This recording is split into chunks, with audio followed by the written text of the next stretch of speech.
Hey everybody, I'm getting ready to go on a trip this weekend, so obviously I'm looking to stockpile a few videos. In this vein, I've seen a few other creators in different niches take a couple of their videos that are of a similar concept and kind of combine them into a long supercut that makes it easy for viewers that want to watch this content consecutively to do so in a single video, almost like a playlist you don't have to navigate. As such, I thought I would take my two separate 20-minute plus videos on the worst and best player on every MLB team and put them together, in anticipation of MLB spring training kicking off in about a month. Keep in mind, this is why if I mention things like awards as if they haven't happened yet, they probably hadn't at the time of the recording.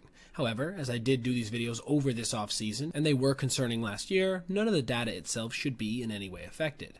So, with that being said, I hope you enjoy a little over 40 minutes of the best and worst player on every MLB team in 2024.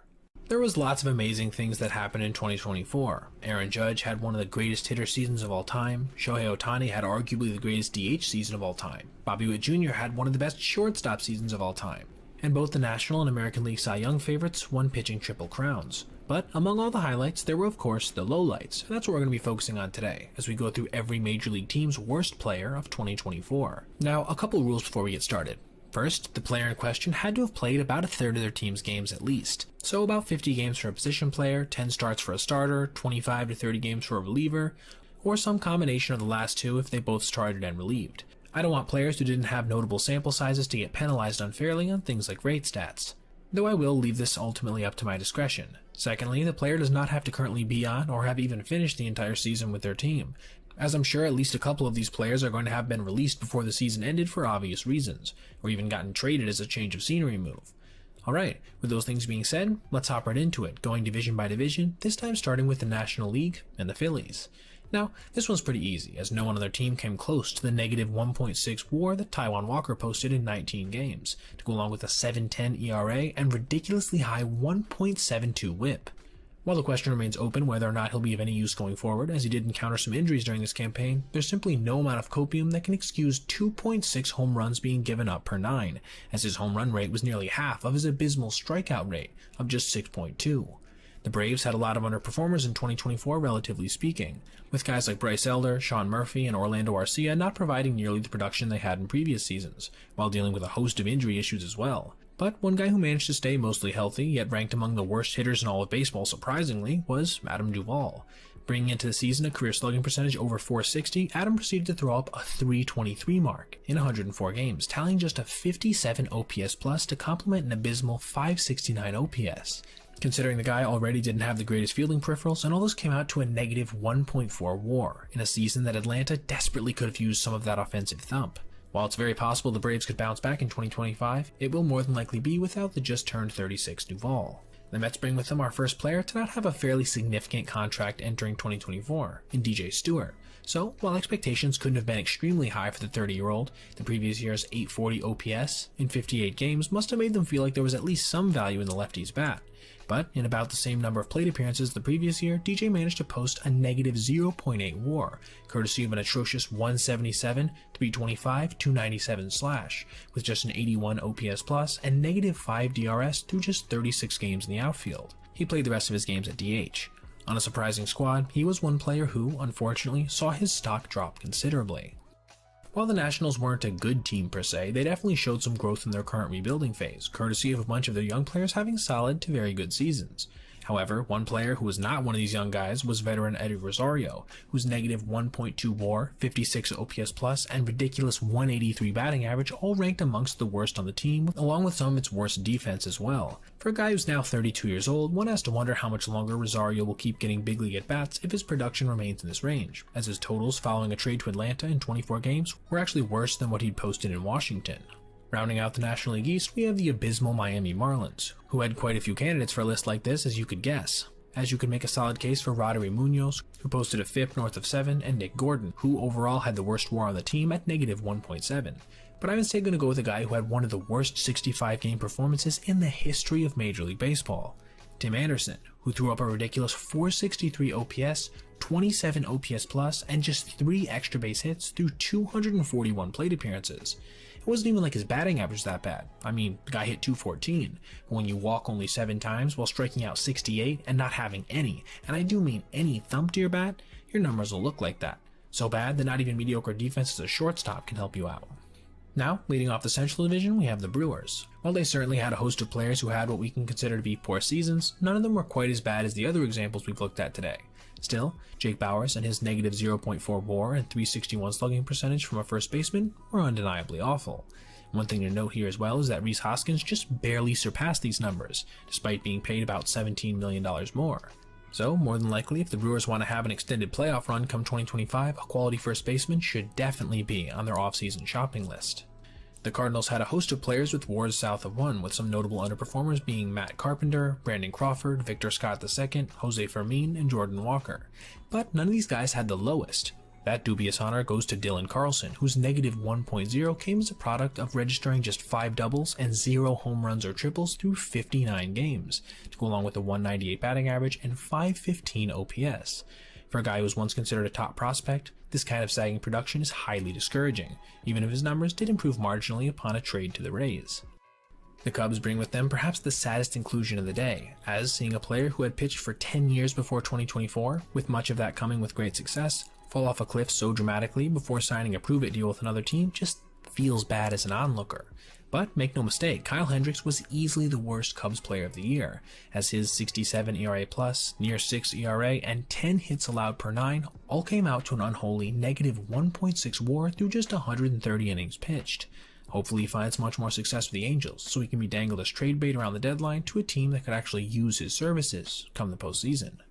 The Reds may have had more players tally what we can call disappointing seasons than nearly any other team, but amongst the rubble of former top prospects or breakout stars from 2023, we saw Noelvi Marte produce one of the worst seasons since the turn of the century in a fairly limited sample size, with his negative 1.8 WAR in just 66 games giving him our worst total of the day so far. This was built on the back of just a 49 OPS+, 549 OPS, and negative 0.8 defensive WAR. Basically, everything he did in the field actively hurt his squad, besides running the bases, where he was perfectly average. For a guy who was seen as one of the Reds' most exciting players coming into the year, he'll need to prove in 2025 that he's much more like the player we saw in 2023 than 2024. Speaking of disappointing players who had relatively high expectations coming into the season, we have the Pirates up now with outfielder Jack Sawinski. The same guy who had posted a near 800 OPS the prior year, along with a 2.2 WAR, saw these numbers fall all the way to marks of 588 and negative 1.8. His already bad defense got even worse, and his once impressive 90-mile-per-hour average exit velocity sagged all the way to 88. I do want to give a special shout out here to Brian De La Cruz as well, who narrowly avoided being the Pirates' choice here by virtue of the fact he only played 44 games, or a little less than a third of the season. In that time, Pittsburgh's midseason acquisition threw up an even worse, on a rate basis, negative 1.2 WAR with just a 42 OPS+. This from a guy who was acquired specifically because of his offensive potential. The Dodgers lead off our final division in the NL with one of the most complete teams in the big leagues, and as such, relatively low choices for a list like this. Still, there were a few disappointments, including utility man Chris Taylor, whose 598 OPS through 87 games was certainly unimpressive from a guy making $13 million to do it, and James Outman, who followed up an impressive 2023 with an atrocious 2024, batting just 147 en route to a 50 OPS+. But neither one of these guys were the Dodgers' worst player. That, unfortunately, has to go to another 2023 standout, who saw a regression the likes of which you'll rarely ever see at the major league level. Bobby Miller and his 8.52 ERA through 56 innings pitched. Yeah, he gave up almost a run an inning for 13 starts. That comes out to an atomically bad 46 ERA plus and negative 1.9 WAR, and essentially a third of the starts he was slated to make. For a guy with as much talent as Miller, this was not only disappointing, but downright baffling in the extreme.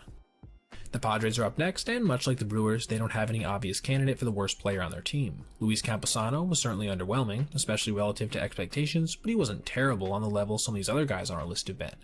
But if I had to choose the worst player overall, it would probably have to go to Tyler Wade, whose 50 OPS plus and negative 0.6 WAR tallied through 90 games and 156 at-bats had him as basically a terrible occasional backup infielder. This to me speaks more to the depth of the team than the overall play of Wade, as honestly, not much more was expected out of him than that. The D-backs are up now and bring with them one of the most overpaid, if not the most overpaid player in baseball, in Jordan Montgomery, whose 1.65 whip and 6.23 ERA through 117 innings pitched couldn't have been much more disappointing. It was so much so, in fact, that the Diamondbacks owner decided to throw shade Jordan's way following the campaign, in an effort to seemingly get him to reject his player option. But seeing as how Jordan isn't an abject moron, this did little but probably offend the big lefty, as he will indeed make $22.5 million in 2025 to pitch for Arizona. Hopefully that comes with a bit better WAR than the negative 1.4 he managed to put up last year. The Giants may have had the most disappointing overall season of any team in their division, finishing a game below 500 while aggressively wasting a bunch of money of their own. But amidst a slew of bad performances by Camilo Doval, Thairo Estrada, and Wilmer Flores, there was one player who stood out for their horrible play, and in just 12 games started, Keaton Winn, and his 7.16 ERA and 54 ERA+. None of his peripherals were good either, as he gave up over 9 hits per 9, 1.5 homers per 9, and just a 240 strikeout to walk ratio. If the Giants are going to compete in 2025, Winn will either have to step up his play considerably, or simply not take the bump nearly as often. Let's finish off the National League with the first position player we've talked about in a minute being one of the main pieces from the Nolan Arenado trade in first baseman Elehuris Montero, whose negative 1.7 WAR through just 67 games had him on pace for a full season total of over negative 4. For some context, that incredibly bad 2018 by Chris Davis that set multiple records had him at negative 3.3. Much like almost everybody else on this list, he did everything poorly, offensively and defensively, but he also did it as a first baseman, slashing just 205, 267, 304 in Colorado, coming out to a 55 OPS plus, with just 4 home runs being tallied through 247 at-bats. That Arenado deal just looks worse and worse by the year, and with Montero now consistently underproducing, it doesn't look like that's going to change anytime soon. We now come to the American League, starting in the Eastern Division with the Yankees, with another extremely overpaid veteran in DJ LeMahieu, who made $15 million and will continue to make that amount for the next 2 years, to post an abominable 51 OPS plus and negative 1.6 WAR through just 67 games. The guy slugged just .259 in the season, with just 2 home runs, all while playing all of his games at either first or third base, positions that, needless to say, require more production than that. The Orioles bring with them our first relief pitcher of the entire list, and I'm sure you at home watching know exactly who I'm talking about, Craig Kimbrell, and his negative 1.1 WAR through 52 innings pitched. Basically, every single number he posted was the worst of his career, outside of partial seasons in 2019 and 2020, with a 5.33 ERA, 1.36 WHIP, and 5 walks per 9. What's perhaps even more disheartening is the fact that his season started out pretty good, with him not having an ERA over 3.2 through July, and then the rest of the way, not managing to post one under 6.5, before giving up 9 runs in just 3 2/3 innings in September, getting straight cut from the team as a result. The Red Sox certainly had an up and down season in 2024, being bad and then good and then bad again all at separate times throughout the campaign. But through it all, Emmanuel Valdez didn't offer much, with a negative 0.6 WAR being the worst on the team for anybody who managed to play more than 37 games. With that being said, a 633 OPS isn't nearly as horrible as some of the guys in this list, and neither was his 214, 270, 363 slash. This largely speaks to Boston's depth, even if they definitely could use some more big-time pieces going forward. The Rays were the definition of mediocre this past season, finishing a game under 500 with a roster full of players you couldn't pick out of a police lineup. Who was worst among these, you may ask? Well, sadly enough, it wasn't even the guy who batted 122 through 155 plate appearances. That's right, you heard me. 122. That guy still had double the value that mid-season acquisition Christopher Morel did, with his negative 0.8 WAR being the worst on the squad. I will acknowledge, yes, he had less than 50 games played with the team, but only by 1 at 49, so I'm going to go ahead and say that's about a third of the team's games. For a guy who was considered to have huge power potential that could help offset the loss of the guy they traded for him, Isaac Paredes, he only managed to hit 3 home runs in that third of his season, coming out to a 289 slug and 547 OPS. This was also accompanied by his usual terrible defense, with a negative 0.3 D-WAR to boot. He was, however, considered one of baseball's most unlucky hitters by expected stats throughout the year, so hopefully there's some bounce back in him come 2025. Finishing off the East, we have the Blue Jays, who had quite a few disappointing players on their roster. Though like a few other teams we talked about today, nobody who is so outright bad we can say that they're a slam dunk for this kind of thing. At least, nobody who played a significant number of games. That's why I'm going to have to go with shortstop Bo Bichette here, who in half a season threw up a 598 OPS with a 71 OPS plus and negative 0.3 WAR. His defense was not great as per usual, only this time his offense basically did nothing to make up for it.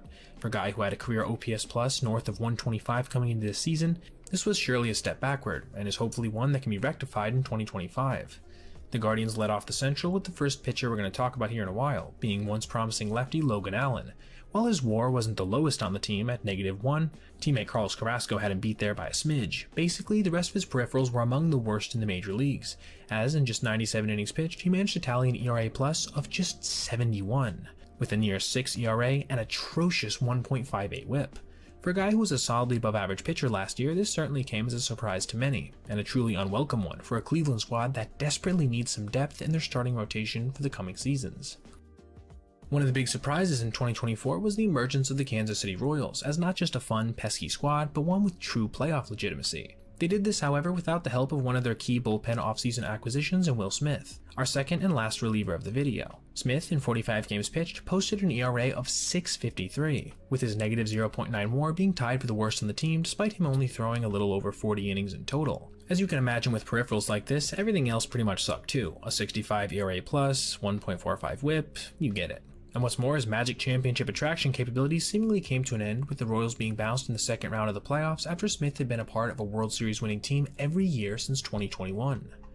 We now have back-to-back extremely exciting young squads with the Tigers pulling in here with a true battle of veteran underperformers.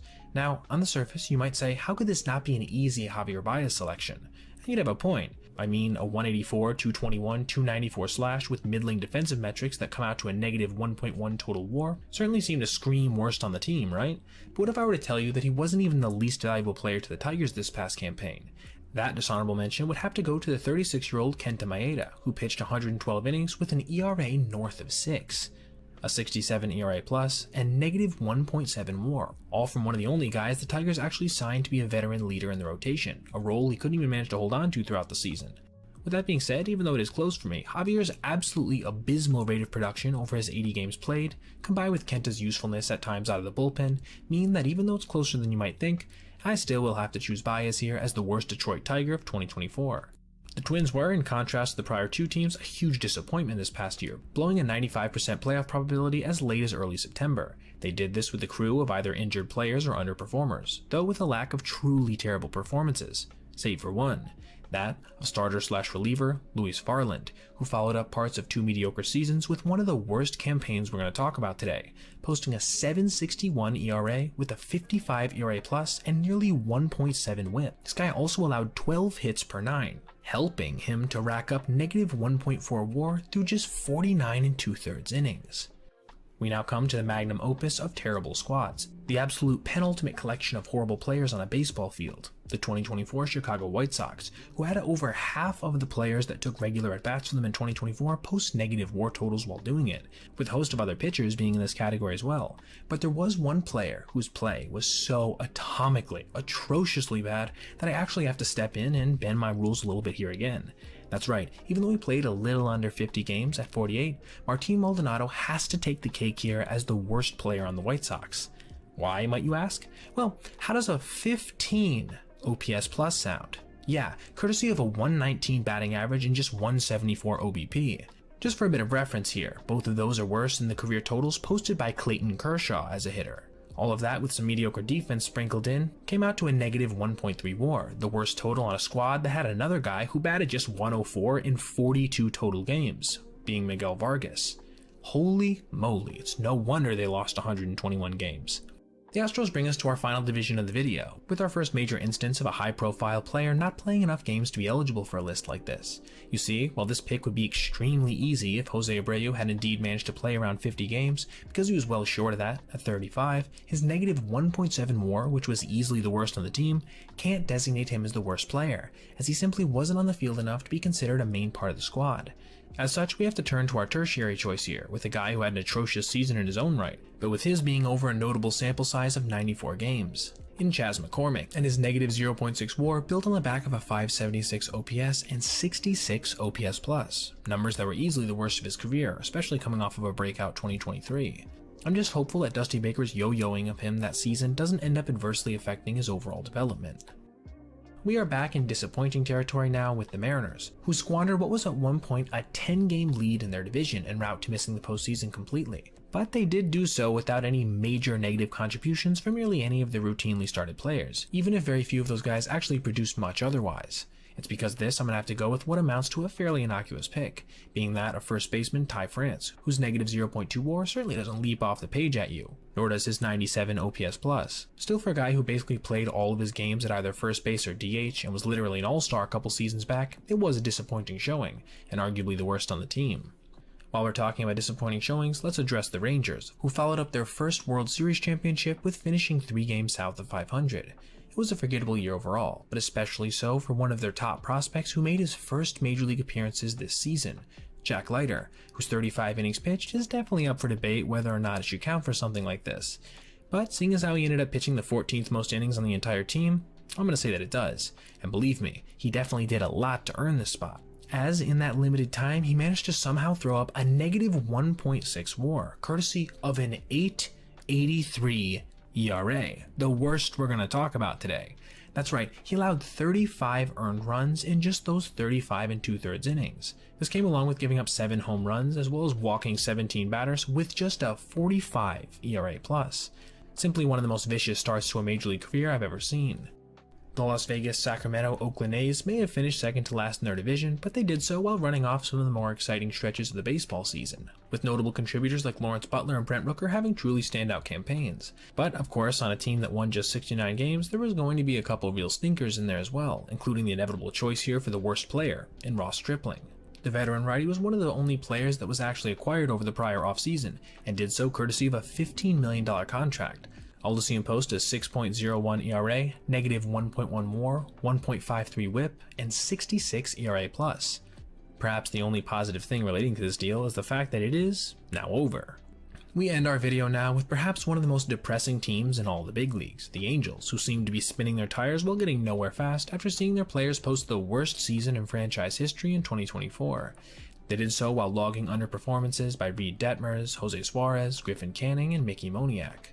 Though no one had quite the level of underperformance that Brandon Drury did, with his negative 2.0 WAR actually being the worst of our entire video today. That's right, worse than a guy who batted 119, and that's probably because Drury wasn't far off of that, at 169, along with an atrocious 35 OPS plus and 228 slugging percentage, all from a guy whose profile is supposed to be a slugger who tries to spread his poor fielding around the diamond a bit. Again, like Stripling, perhaps the only light at the end of the tunnel here is the fact that he is now a free agent. Well, we did every Major League team's worst player, and you guys seem to enjoy that. And I also got positive feedback regarding the idea for this video, every team's best player. So, let's go ahead and do that today. The rules are going to be the exact same as with the worst players. With that being said, let's go west to east today, starting with the NL and the face of Major League Baseball in Shohei Ohtani for the Los Angeles Dodgers. Now, on a team with more than a few Hall of Famers who also happen to play the field, it might have come as a surprise entering the season that Shohei could manage to rack up more value than all of these guys while not even throwing a single pitch. But don't get me wrong, that's exactly what he did, nearly doubling the next closest in WAR on the squad at 9.2 to Mookie Betts' 4.8. This also came with 54 home runs, 59 stolen bases, a 190 OPS plus, the best of his eventual Hall of Fame career, and league-leading totals in on-base percentage, slugging percentage, OPS, total bases, runs, RBI, and the aforementioned home runs.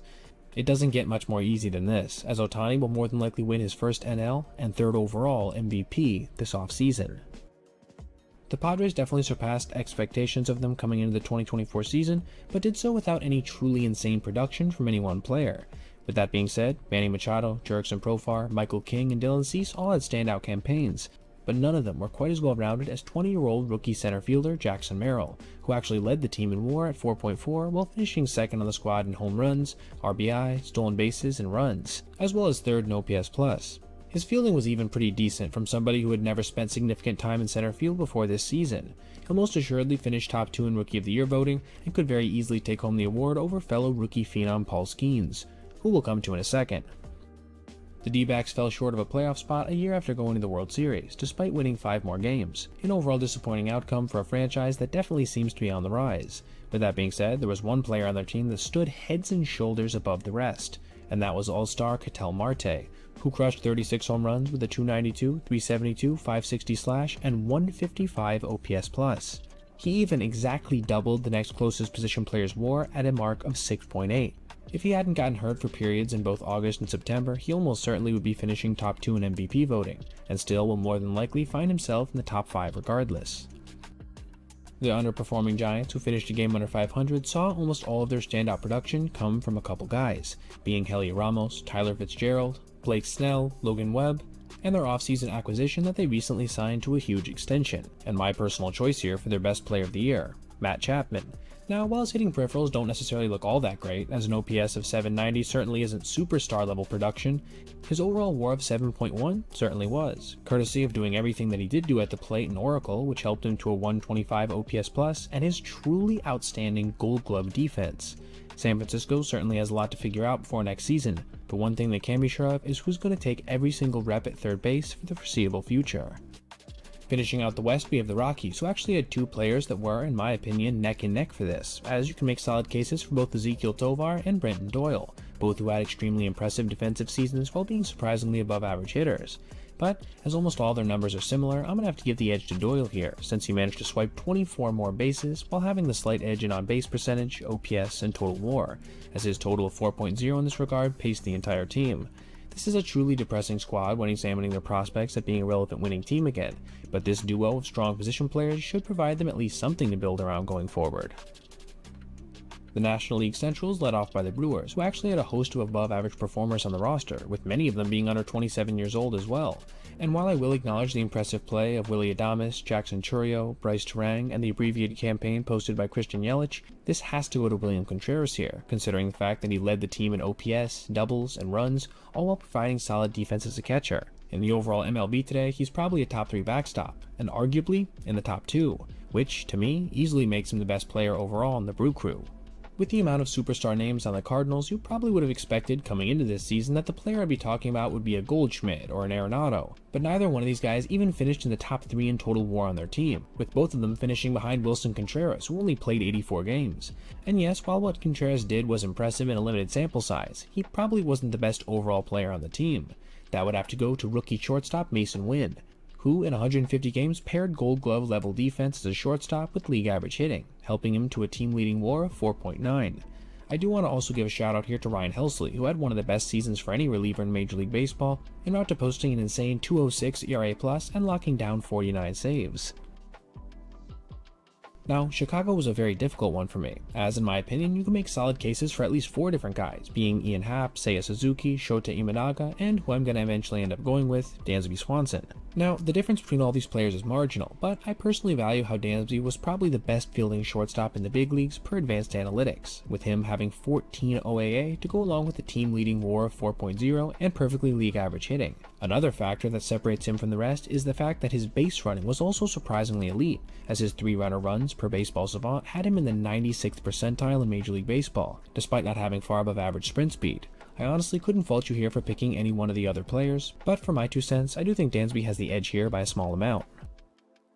The Reds bring with them a deceptively close matchup, as on the surface you might think Elly De La Cruz and his 25 home runs, 67 stolen bases, 809 OPS, and elite defense from a shortstop would be a slam dunk here, in terms of declaring him the best player on the team. But perhaps one player who ended up flying a little bit under the radar was starting pitcher Hunter Green, who actually led the team in overall WAR at 6.3.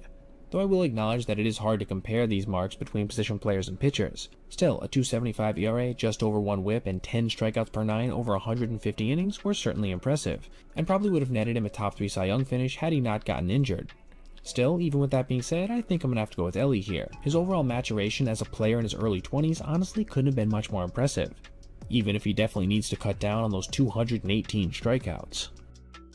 Like I alluded to when talking about the Padres, the only correct choice here for the 2024 Pirates is rookie phenom Paul Skeens, who was quite simply a revelation, throwing up a 1.96 ERA in 133 innings to go along with an insane 170 strikeouts in that time, and a truly otherworldly, record-setting 2.14 ERA+. If he had managed to throw more than 162 innings, this would have easily led the major leagues, and also would have probably seen him finish at least top 3 in Cy Young voting. Basically, every single stat that defines a pitcher's performance had him as an elite outlier performer, and his repertoire of at least 4+ pitches should allow him to continue to perform at this level for years to come. Our final division of the National League is led off by the Phillies, who had a couple impressive performances by position players worth mentioning, including that of team leader Bryce Harper and absolute masher of baseball's Kyle Schwarber, among a few others like Trey Turner and Brandon Marsh. But quite simply, nobody was as impressive as starting pitcher Zach Wheeler, who managed to post career bests in ERA, ERA+, WHIP, and hits per 9, all while finishing among the league leaders in those categories as well. His consistency atop the rotation certainly helped quell some of the chaos that the Phillies encountered throughout the year, even if he couldn't manage to save things by himself in the end.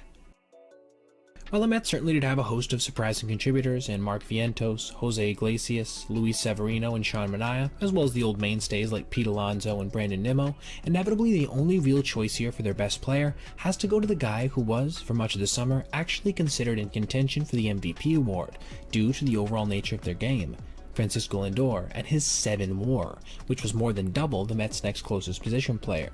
This came with team-leading totals in stolen bases, RBI, runs, hits, OPS, and OPS+, while he finished second on the team with 33 round trippers. But what might be overall the most elite aspect of his game is the absolute insanity he's able to whip up with his glove, as his 16 out above average and 12 fielding run value both ranked in the 96th percentile or above in Major League Baseball. He's quite simply one of the most complete players in our game today, and is on a Hall of Fame trajectory if he's able to keep up what he's been doing over the next 5 to 7 years. If I told you before the season began that the Braves wouldn't see Olsen, Riley, Acuna Jr., or Strider in real contention for this spot, you probably would have called me crazy, and rightfully so. But most of these guys dealt with serious injuries as well as bouts of underperformance, essentially undermining almost all of their created value. With that being said, this isn't meant to take away from the Triple Crown Cy Young winning level brilliance that Chris Sale posted throughout the entire campaign, as he basically led the league in every relevant rate stat, as well as a few cumulative ones, all while tossing in an All-Star appearance and a Gold Glove. And funny enough, despite missing a few of his starts near the end of the season, he still paced the entire team in WAR by almost 2, finishing at 6.2 to Ozuna from the Braves' 4.3. The Nationals saw a number of their players take a step forward in 2024, with the most notable among these being CJ Abrams and his 2020 season that also included a 110 OPS+, with the team leading 20 home runs and 3.4 WAR.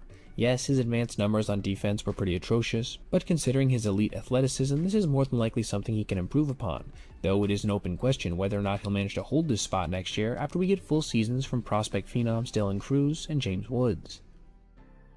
It's hard to talk about excellence and the Marlins in the same sentence, as honestly, there weren't many bright spots in a year that saw them post one of their worst seasons in franchise history. But among the turd heap of veterans that would be traded and former top prospects who washed out, you had the impressive performance of Xavier Edwards, a guy who only managed to play 70 games, yet in those contests managed to post the second best WAR on the team at 2.0, and led the team in stolen bases. He did all this while logging an impressive 328, 397, 423 slash, coming out to a 124 OPS+, a truly impressive number for a guy who only managed to hit 1 home run during that time.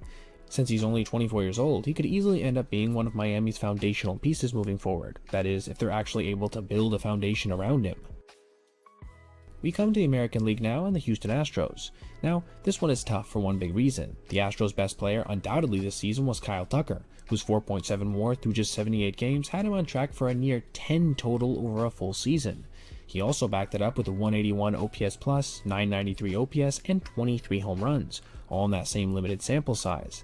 But considering that he did miss over half the season, Yordan Alvarez, who was no slouch at the plate either, with a 172 OPS+, 35 dingers, an impressive 308, 392, 567 slash, has to be our choice here. It will be interesting to see if Tucker can continue his rate of production over a full season in 2025. But if he can manage to do so, he will certainly take this spot by the end of that year. The Mariners are a team that lacked any real outlier performances, unlike in years past when Julio Rodriguez provided significant electricity. But while his 2024 ended up being a pretty decent season, it wasn't quite as good as that of catcher Cal Raleigh, who paired the most home runs on both his squad and among all MLB catchers with an overall very impressive 119 OPS+, and an incredible performance when it came to fielding run value, tallying 14 in this regard, a 98th percentile total, courtesy of some of the best framing in all of Major League Baseball, leading to him winning his first career Gold Glove. While this definitely is Julio's spot to reclaim, or honestly any one of the major horses that they have in the rotation, there's no reason to believe that backstop Riley can continue to dominate at this level for at least the next few years, as the 27-year-old has actually managed to increase his home run total per season every year since his debut in 2021.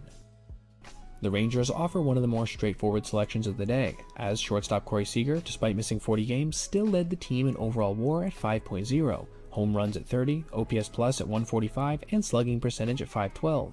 He basically replicated most of his lofty career norms while also registering an All-Star appearance. While it was definitely a bit of a step back from his second-place MVP finish the prior season, the Rangers certainly would take this level of production every year for the remainder of his contract, along with, hopefully, the inclusion of a few more games played. The A's, for being a team that only won 69 games, certainly had a host of highlighted performers, including the dominant Mason Miller and breakout bats in Lawrence Butler, JJ Bleday, and Shea Langoliers.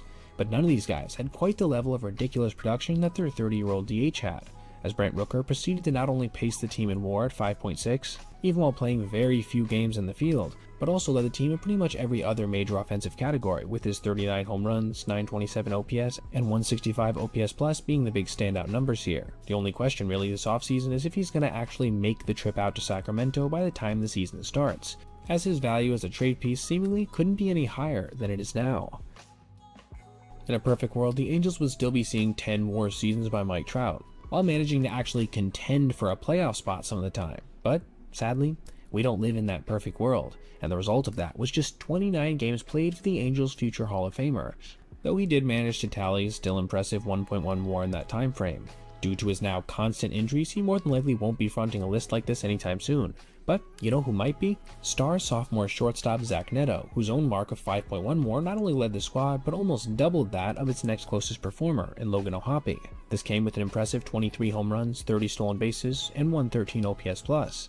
And while reviews on his fielding are certainly mixed, as DRS has him as a far above average shortstop, while out above average has him as a far below average shortstop, the median combined perspective is basically that he can stick up the middle long term, providing the Halos their first consistent guy there since Andrelton Simmons in the mid-2010s. The Guardians certainly had a number of valuable contributors on their 93-win squad, but frankly, none of them came even close to the insanity that was Jose Ramirez and his near 40-40 season, with 39 dingers, 41 stolen bases, and an 872 OPS to boot.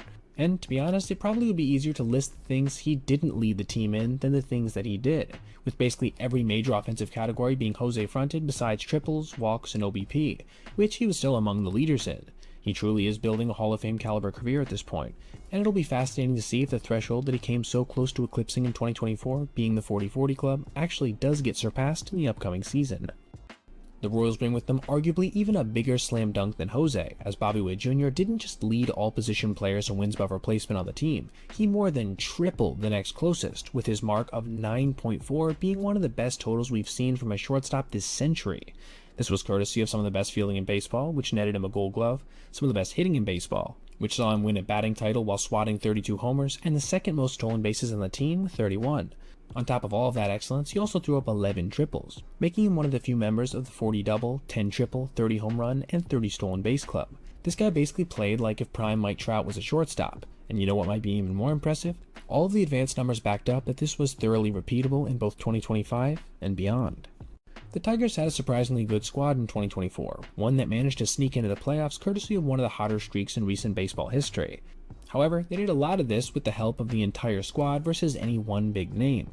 Aside from a few being Riley Green, Kerry Carpenter, and our inevitable selection for this list, who is arguably the best pitcher in baseball right now, Tarik Skubal. The big lefty managed to win the AL Triple Crown with an impressive 18 wins, 2.39 ERA, and 228 strikeouts through nearly 200 innings. He's the best Detroit pitcher since Justin Verlander, and considering this was his first season that he's actually pitched over 140 innings in the big leagues, there still somehow might be more development yet to come.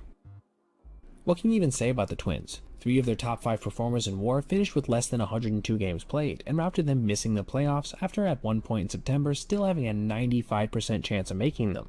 With that being said, I would probably have to give this title to shortstop Carlos Correa, who, despite playing in only 86 games himself, led the team in total wins above replacement and OPS plus at 152, to go along with his customary impressive fielding as a shortstop. Now, was this season worth $33 million? Probably not, just by virtue of games played. But if by some miracle he can actually manage to stay healthy over a full season next year, we could be looking at a dark horse MVP candidate, especially if Minnesota somehow finds a way back to the postseason. I do also want to shout out Byron Buxton and Matt Wallner here for their own impressive abbreviated campaigns as well. The 41 and 121 Chicago White Sox obviously saw very few positive contributors this past season, but they did have 2 notable starter standouts along the way. Eric Fedde, who actually posted the highest cumulative WAR on the entire team, even though he pitched only 121 innings before being traded, and my personal selection here, Garrett Crochet. While a couple of his numbers lagged behind Eric, Garrett basically lapped him in a couple key ones, including total innings pitched, strikeouts by over 100 somehow, and Ks per 9, with an unholy total of 12.9 while walking just 2 batters per 9 as well. When it's all said and done, few pitchers were as electric as Chicago's big lefty, though, much like Rooker, it seems highly likely that a trade away from the South Side is inevitable over this offseason. The Yankees take us into our final division of the video, with another easy choice, with all due respect to the other top 3 MVP finisher in Juan Soto, as Aaron Judge had, quite simply, one of the best seasons by a Major League hitter we've ever seen, including a .223 OPS+, literal Barry Bonds territory, along with Major League leading totals in home runs, RBI, walks, on-base percentage, slugging percentage, OPS, and intentional walks. To top it all off, the guy nearly won the Triple Crown, as he actually batted .322 to complement those 58 long balls. Yes, I know his postseason performance was all-time levels of bad, but that shouldn't take away from a season that will be being talked about decades from now as one of the better position player campaigns in Major League Baseball history. Can you believe that the Orioles witnessed their young shortstop Gunnar Henderson post an over 9 WAR with 37 homers, 21 stolen bases, and a 159 OPS+, yet not finish in the top 3 of MVP voting? This just goes to show how deep the class was this year, but that shouldn't take anything away from what Henderson did, as he in many respects stayed neck and neck with Witt for a large portion of the season in terms of production, and honestly didn't finish all that far off him by year's end. Considering that this was just his sophomore campaign as a 23-year-old, the sky is seemingly the limit for a player that I could easily see winning multiple MVPs before they hang up their cleats. Remember when I mentioned that deep MVP class? Do you want to know another player that was excluded from the top 3 as a result of it? The Red Sox' Jared Duran, who led the majors in doubles and triples while posting his own 2020 All-Star campaign with nearly 9 WAR to boot. But you know what might be even more crazy? Advanced stats might have loved him even more than traditional ones, as his base running value of 6 and fielding run value of 12 both were above the 95th percentile, which makes him, as a center fielder, one of the more valuable players in baseball before he even steps in the box. Controversy aside, this guy is going to be the face of the Red Sox for a long, long time, even with Rafael Devers still on the team. If you ask anyone midway through the 2023 season who was going to be the Rays' most valuable player for the next 5 seasons at minimum, they would have responded without question, Wander Franco. But seeing as how he's since been criminally charged with a host of crimes in association with an underage girl, he certainly won't be playing even a single game for them going forward. This leaves some of the slimmest pickings of this entire video, as there was nobody on their team that had a truly great season, or honestly, even a really good one. This was reflected by the fact that they didn't have a single guy on their team eclipse even the 3 WAR mark. But one guy who I guess got remotely close, along with a couple other impressive hitting numbers, was second baseman Brandon Lowe, who finished basically top 3 in every major offensive category on the squad despite playing only 107 games. This included leading the team in slugging percentage at .473 and home runs at 21. We now come to the final team in our video, putting a period on this list with a satisfying slam dunk choice here, in Vladimir Guerrero Jr., though I do also want to acknowledge the impressive play of Dalton Varsho, Isaiah Kiner-Falefa, Ernie Clement, Jose Barrios, and Kevin Gossman. But when it was all said and done, no one came close to the domination that Guerrero provided, as he led the team in basically every major offensive category, while finishing among the league leaders in batting average, on-base percentage, OPS, and OPS+, nearly replicating his career high from 3 years ago at 166. This was a huge step forward for the first baseman, who was seeing a steep decline in his overall value since finishing second in the MVP race in 2021, even as the rest of the team kinda crumbled around him. Now, thank you so much for watching, hope you have a great rest of your day, and I'll see you in the next one.